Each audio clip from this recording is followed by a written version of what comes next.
N'est pas entrepreneur qui veut, mais qui peut, entend-on tous les jours. Pourtant, l'entrepreneuriat est parfois le chemin encouragé à prendre.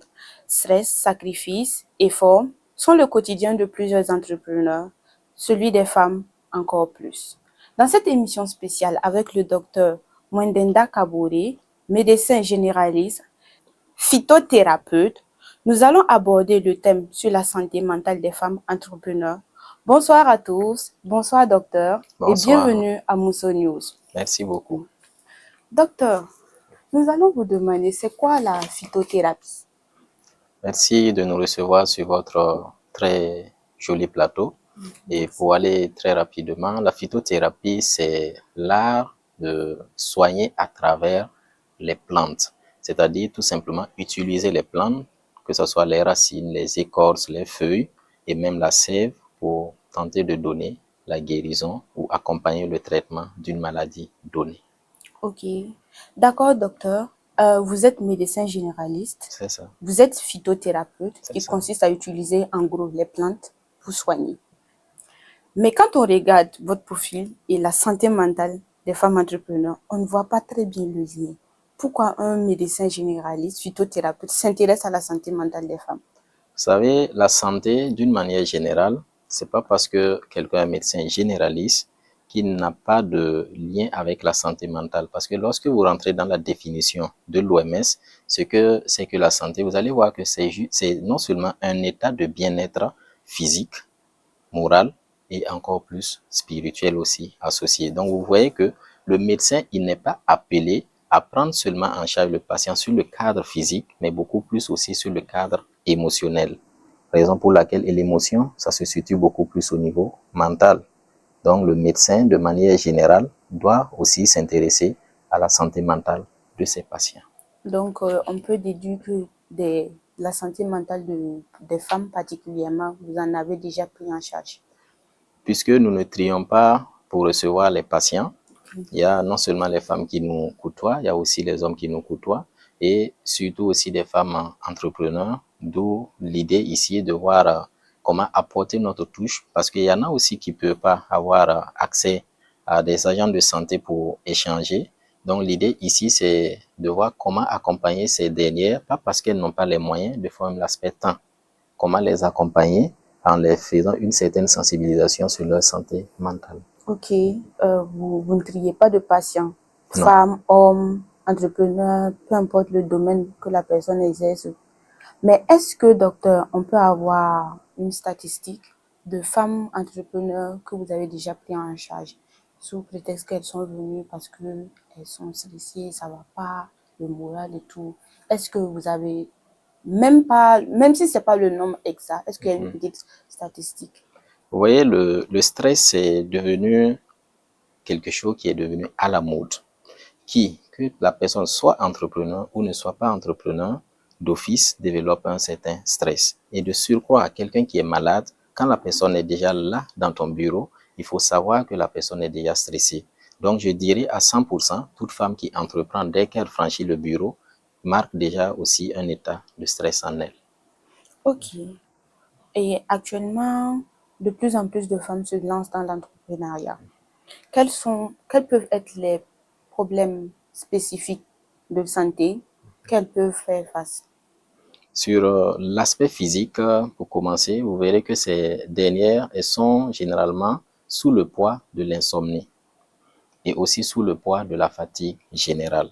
Il y en a assez de mots jusqu'à aller aux maladies cardiovasculaires, mais si on va rester, ne serait-ce que ces deux mots, c'est assez profond. Mais sur le plan aussi mental, il y a le mot que vous avez eu à utiliser, le stress, et c'est surtout un stress chronique que ces femmes-là développent surtout. Et docteur, c'est quoi le stress? Le stress, en fait, c'est une réaction normale de l'organisme qui est appelé à utiliser cette réaction pour pouvoir se défendre face à des situations inattendues, survenues aussi de manière brutale sur son corps. Maintenant, c'est quoi? C'est lorsque cette capacité de réaction est permanente que ça commence maintenant à être une pathologie que d'être bien bénéfique en fait pour le corps. Sinon, le stress, c'est une réaction normale que toute personne doit même l'avoir pour pouvoir se protéger. Mais quand ça devient excessif, oui. Exactement. Si à tout moment, le stress se répète, se répète, se répète, parce que quand il y a le stress, il y a une hormone qui est sécrétée, surtout le cortisol, et l'adrénaline. Donc, l'objectif, c'est d'aider le corps à parer à l'éventuelle attaque. Maintenant, l'attaque peut être levée, mais si la personne est constamment stressée en ce moment, vous voyez que ces hormones ne vont plus continuer seulement à faire du bien, mais vont commencer à faire autre chose. Ok. Et dans les problèmes spécifiques de santé que les femmes entrepreneurs peuvent avoir, vous avez entre autres cité la fatigue, oui, le manque de sommeil. Ça, on peut mettre ça dans la catégorie des maux physiques. Mais est-ce qu'il y a un mal psychologique aussi? Vous voyez, le stress, c'est pas quelque chose, des fois même, qu'on peut quantifier avec un certain appareillage. C'est vrai, dernièrement, la science se développe et on parvient à voir certains éléments. Sinon, quand on prend le stress, c'est rangé dans l'aspect émotionnel. Et l'aspect émotionnel est encore plus logé aussi. Vous avez dit, votre question, c'est sur le plan psychologique. Oui. Donc, la psychologie, l'émotion prime sur qui gère en fait le monde psychologique de la personne. Donc, rien qu'en restant sur le stress, c'est largement, je dirais, suffisant parce que au-delà même du stress, vous avez aussi la rancune, vous avez aussi la honte que toutes ces femmes-là aussi développent dans leur milieu entrepreneurial. Ok. Et comment ce stress agit sur l'organisme d'une femme entrepreneur? Le stress Pas de... qu'une femme entrepreneur, d'ailleurs, Voilà. la femme même. Justement, j'allais prendre ça d'une manière Globale, globale. oui. Le stress d'office, il n'y a pas un organe sur le corps que le stress ne va pas impacter. Il n'y en a pas. Quand il s'agit bien sûr d'un stress chronique. Et rapidement, ce que les gens développent, ce sont les pathologies cardiovasculaires. Et en l'occurrence, l'hypertension artérielle et aussi le diabète, généralement de type 2. Donc, vous voulez dire que le stress peut aboutir à une hypertension ou un diabète. Oui, le stress peut aboutir à une hypertension ou Donc, à un comment est-ce diabète. qu'on peut avoir? Vous voyez, lorsqu'on prend l'hypertension, ça veut dire tout un chacun de nous, il y a des périodes où on développe une certaine hypertension. Hypertension, ça veut dire augmentation de la tension. Donc, voilà, donc ça veut dire quoi? Une situation X peut arriver, une personne normalement régulée sur le plan de la tension peut avoir une certaine hausse de sa tension. Mais si la situation se lève, la tension aussi redescend. Mais si le stress est permanent, la situation s'est élevée, mais le stress est toujours là. Et ce stress va entretenir cette élévation de la tension et au fil du temps, c'est comme si l'organisme se réadaptait à ce nouveau comportement et accepte l'effet hypertension. On se comprend jusque-là? Et quand on prend le cas du diabète, j'ai parlé tantôt du cortisol. Le cortisol aussi, c'est une hormone qui, plus est sécrétée, va à la longue favoriser le diabète de type 2. Parce que ça va entraîner ce qu'on appelle une insulinorésistance. Ça veut dire, dans le cas du diabète de type 2, c'est l'insuline, c'est l'hormone en fait qui va permettre que le sucre la rentre dans les cellules. Mais le corps développe une certaine résistance et n'accepte pas l'action de l'insuline pour l'ouvrir, pour que le glucose en fait rentre. C'est ça l'insulinorésistance. Et ça, c'est causé beaucoup plus parce qu'il y a une certaine élévation du cortisol dans le corps liée au stress. Et est-ce que l'alimentation aussi, ça joue? Bien sûr, l'alimentation, Vu c'est... que le diabète même, c'est une maladie liée à notre alimentation. Et l'hypertension aussi souvent. Vous voyez, on accuse cette l'alimentation, mais l'alimentation rentre pour créer un stress en fait au sein de l'organisme.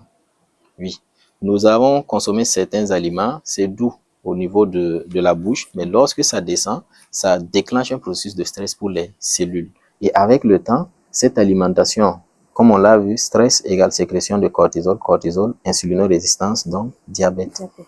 Oui. Ok, docteur, nous allons observer une petite pause. D'accord. Oui.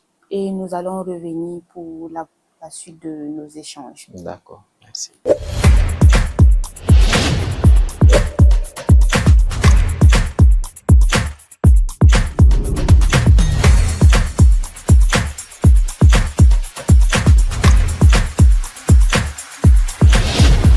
Cinq monnaies, le transfert d'argent du peuple. Vous suivez l'émission spéciale santé sur Mousso News et aujourd'hui nous parlons de la santé mentale des femmes entrepreneurs avec le docteur Kabori Wendenda, médecin généraliste et phytothérapeute. Alors docteur Kabori, beaucoup de femmes cumulent charge sociale, famille et entreprise. Quel peut être l'impact de cette charge sur leur équilibre physique et émotionnel? D'accord. Et il y a un adage qui dit que la place de la femme Oh non, non, on va pas dire ça aujourd'hui. Non. à la maison, c'est juste une parenthèse. C'est pour dire que déjà même, quand on dit cet adage, ça ne veut pas dire que la femme ne doit pas travailler. C'est parce qu'on considère que la première entreprise et la très grande entreprise de la femme, c'est sa famille. Parce que, quoi qu'on dise, les charges familiales, c'est-à-dire les tâches ménagères, si c'est la femme qui doit l'exécuter, c'est très, très esquintant. Donc, déjà, qu'est-ce qui se passe en fait chez les femmes entrepreneurs? Elles veulent non seulement, si tu n'as pas assez de moyens, tu es obligé d'assurer c'est-à-dire les travaux ménagers et aussi assurer ton entreprise. En ce moment, ça devient quoi? Un double poids. Et là, la fatigue va s'installer rapidement chez la femme. Donc, pour répondre à votre question, sur le plan physique, il y a surtout la fatigue et il y a surtout aussi l'insomnie. Et comment on peut trouver l'équilibre entre ça? Parce qu'une femme, elle est amenée à prendre soin de la famille, à prendre soin de son entreprise. Une femme entrepreneur, prendre soin de sa famille, parce qu'il y a le foyer, il y a son entreprise qu'elle doit gérer, il y a aussi ses charges sociales aussi. Super. Vous voyez, s'il y a quelque chose qui recharge l'être humain assez de manière naturelle, c'est le conjoint et aussi ce sont les enfants. Quoi qu'on dise, vous avez beau avoir une très belle entreprise, vous serez toujours esquinté si vous n'avez pas un équilibre au niveau de la famille. Et les femmes ont beaucoup plus tendance, celles qui entreprennent, à mettre l'accent sur leur business qu'à mettre l'accent sur leur famille. Pourtant, le développement de leur business est en partie beaucoup plus aussi conditionné par leur famille. Quand je dis le développement, c'est quoi? C'est pas qu'elle ne peut pas se développer et se faire des milliards, mais elle va pas se développer sur le plan sanitaire. Pourtant, une entreprise qui existe sans quelqu'un de solide derrière, en fait, cette entreprise va s'effriter du jour au lendemain parce que si cette personne part, c'est fini. Et donc, comment la femme peut faire pour chercher cet équilibre? C'est miser surtout sur la famille. Et miser sur la famille, c'est quoi? Il faut reconnaître aussi que nous, les hommes, nous avons cet état d'ego. Oui, l'ego humain et de l'homme, c'est tellement élevé que c'est difficile pour nous d'admettre que notre femme, pas parce qu'elle travaille, qu'elle gagne plus que nous. C'est différent en fait. Des fois, on accepte qu'elle travaille. Voilà, donc c'est pour dire, l'homme a atteint un certain niveau d'ego qui ne veut pas accepter que sa femme gagne plus que lui. Bon, chers hommes, toutes nos excuses. Peut-être toi, tu n'es pas pareil. Moi, je suis ainsi. Et je sais que plus d'un, comme moi, nous sommes comme ça. Et puis c'est naturel. Et c'est naturel en fait. Voilà. Donc, ça fait que toi, la femme, tu dois même aussi travailler à manager cet ego. Et manager cet ego, l'homme, en fait, sachez que nous sommes un gros bébé. C'est tout. L'homme, c'est un gros bébé. C'est ton premier bébé. Mais il arrive que la majorité des femmes oublient que l'homme, c'est son premier bébé et se focalise beaucoup plus sur les enfants. Et en ce moment, l'ego étant là et ne voulant pas que la femme le surpasse, ça fait qu'il y aura toujours une certaine tension au sein de la famille, au sein du couple. Donc, tu peux pas sortir avec cette tension et aller au service et puis être hyper productive. Mais si tu vois que c'est le gros bébé qui est là, tu le chuchotes, oh bébé, comment tu vas? Hein? Tu lui apportes un peu de yaourt, tu vois, tu joues un peu au truc. Rapidement, lui, c'est vrai, il n'est toujours pas content que tu le dépasses sur le plan financier, mais au moins, il l'accepte. Et il accepte sa position de gros bébé. Je vous assure, nous sommes des gros bébés. Donc, chère dame, songez à nous. Vous voyez, non? Et que pensez-vous de ceux qui disent aussi qu'il faut impliquer l'homme dans ce qu'on fait? Que ce soit la femme qui entreprend, que ce soit l'homme qui entreprend, vous savez que à un certain moment du business, il faut que les deux aillent ensemble. Il faut que les deux là marchent ensemble. Et le truc simple en fait, c'est quoi? Vous savez, vous êtes unis là. On dit que vous êtes devenu une seule personne. Ça veut dire que vous partagez des énergies. Le business n'est pas seulement que physique. La vie n'est pas seulement que physique. La vie est encore plus physique, c'est-à-dire spirituelle, énergétique. Partageant une même énergie, quand vous êtes ensemble, vous avez la chance d'avoir une clairvoyance dans votre business. Mais quand l'autre exécute et l'autre aussi est ailleurs, ça veut pas dire que ça ne va pas marcher, mais la clairvoyance ne sera pas grande si vous étiez ensemble. Et l'autre paramètre aussi, c'est quoi? Personne ne voudrait en fait avoir des relations extra-conjugales et tout ça. Mais si cela peut arriver, et ce qui occasionne généralement ça aussi, c'est quoi? C'est pas que l'homme sera euh, entre les jupes de madame pour la suivre partout. Vous savez, quand il est présent, des fois, ça dissuade les lions qui rôdent en fait autour. Je sais pas si on se comprend. Donc, ça permet aussi de préserver votre intimité sexuelle. Donc, si on va prendre ça de manière très basique, une femme, par exemple, qui a une boutique d'habits, son mari peut faire de temps en temps des escales dans la boutique. Oui, bon, ça, nous sommes dans un cadre de, je dirais pas de petit business. Il n'y a pas de petit business, mais un business qui est à un certain niveau de développement. Ça, c'est pas de temps en temps. Non. Régulièrement? Oui. Waouh. Ok. Il doit soutenir, en fait, l'activité de madame autant qu'il peut. Parce que, amoureux, si vous permettez, il y a un petit quilling pong, il y a un pong. C'est vous dire, si la femme réussit dans son business, et généralement c'est comme ça, l'argent sera reversé sur les enfants, et même si ça ne t'atteint pas directement, toi, l'homme aussi, ça va tu es un soulagé. peu atténuer Voilà, tes dépenses. ça. Ok. Et docteur, quelles sont les simples habitudes, que ce soit alimentaire, activité physique, et oui, repos, recommandées pour ces femmes entrepreneurs? Mes très chère belle dame entrepreneur, c'est très bien de chercher l'argent, mais pour pouvoir le chercher, il faut que vous ayez un corps assez très bien posé. Pour cela, nous allons vous faire quelques petites recommandations. La première, on va commencer depuis votre réveil. Quand vous vous réveillez, ce que tu es en train d'utiliser pour nous suivre présentement, c'est-à-dire ton téléphone, ne touche surtout pas à ton téléphone.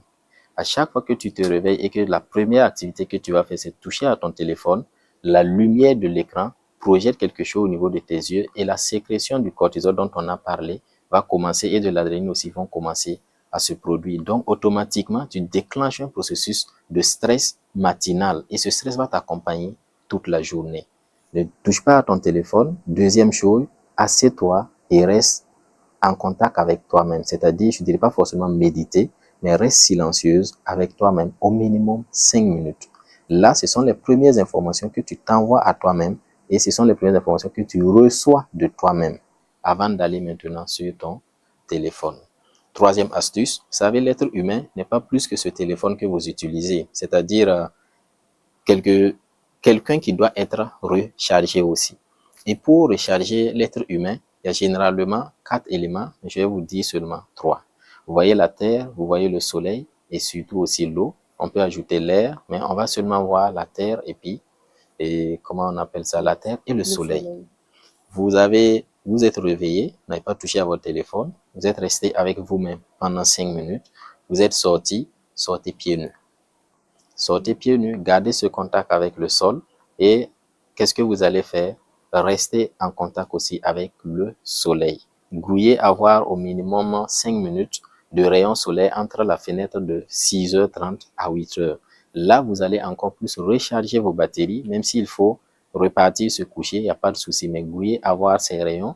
Vous allez voir que vous allez déborder d'énergie et cela va considérablement aussi faire chuter votre stress. Pour terminer, ou bien en milieu de journée, si vous sentez qu'il y a la pression, vous savez, le repos, c'est pas pour les faibles. Le repos, c'est pour se dire en fait à son organisme, tu es tellement efficace, prends une petite pause et relance-toi. Donc, songez en cours de journée, si vous êtes fatigué, fermez l'œil, même si c'est 5 minutes, vous allez voir que c'est plus réparateur que tous ces excitants et autres que vous cherchez pour prendre pour vous éveiller.